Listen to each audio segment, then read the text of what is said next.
先看视频。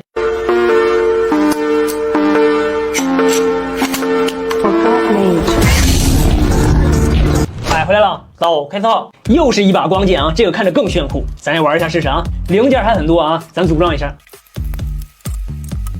好，组装好之后呢，就是这样的，个儿还是很大的啊。然后这个地方呢是音效的开关，这个地方呢是灯光的开关，然后这灯光呢还是可以换的，而且呢这个环上呢，也有灯光。